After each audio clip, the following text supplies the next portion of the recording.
بسم اللہ الرحمن الرحیم. میں ممنون ہوں سب سے پہلے احمد ظہور صاحب کا، جنہوں نے ہمیشہ سے اپنی شفقت کا مظاہرہ کرتے ہوئے ہمیں دعوت دی اور کتاب کے حوالے سے ایک چھوٹا سا سیشن بھی رکھا.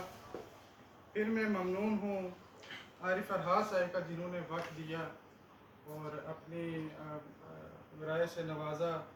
شاہ جمیل منہاس صاحب، ارشد ملک صاحب اور باقی تمام احباب، محمد اشرف جنجوعہ صاحب، میں آپ کا بھی ممنون ہوں، آپ تشریف لائے. تو بات یہ کہ شاعری کے حوالے سے میرے پاس بہت ساری غزلیں اور نظمیں ڈھیر لگے ہوئے اس ٹائم میرے گھر میں رجسٹر کے بھرے ہوئے ہیں. میں نے کئی نظمیں، اگر میں دن میں چاہوں تو 4 فیس بک میں جو سپیڈ اور دوڑ شاعروں نے لگائی ہوئی ہے میں لگا سکتا ہوں. لیکن آج سے تقریباً 2 سال پہلے کی بات ہے، بہت اچھے سینئر شعراء نے اپنی رائے سے بھی نوازا، لیکن میں نے اپنی غزلوں کی کتاب کو ابھی لانے کا فیصلہ نہیں کیا.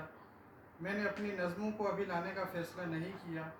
2013 میں میری کامنی کی نظموں کی کتاب آئی اور 2020 میں 40 صفحات کی ایک نظم لے کر آ رہا ہوں، تاکہ اس کے بیک گراؤنڈ میں کوئی میرا مقصد ہوگا، کوئی میرا مشن ہوگا. 7 سال کے بعد اگر کوئی شاعر اپنی کوئی تخلیق لاتا ہے تو اس کے پیچھے آخر اس کا بھی ایک ویژن ہوتا ہے، اس کی ایک بات ہوتی ہے.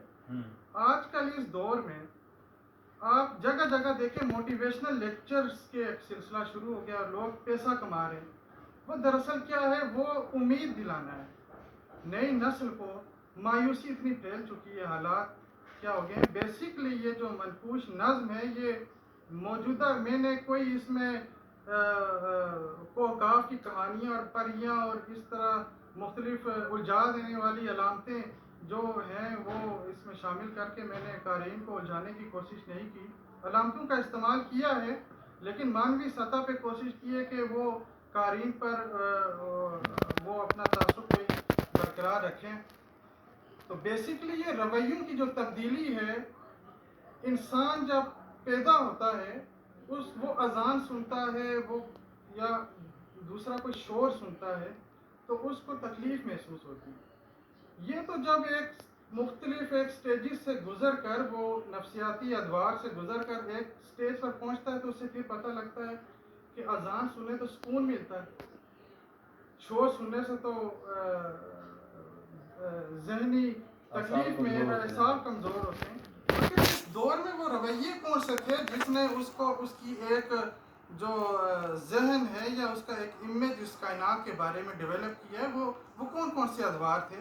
بیسکلی یہ نظم جو ہے یہ رویوں کی تبدیلی پر ایک کردار ہے جو بات کر رہا ہے. اور انشاءاللہ آپ محسوس کریں گے کہ اس کے آخری کینٹوں تک میں نے کوشش کی ہے کہ قارئین کو کسی ایک امید کی طرف لا کر، یہ بھی نہیں کہ میں ایسے سٹیج پر جا کر چھوڑ دوں کہ قاری سوچتا رہے کہ اس کے بعد پتہ نہیں یہ کوئی الف لیلا کی کوئی کہانی ہے جس کا 140واں حصہ بھی آنا ہے. ایسی میں نے کوئی کوشش نہیں کی.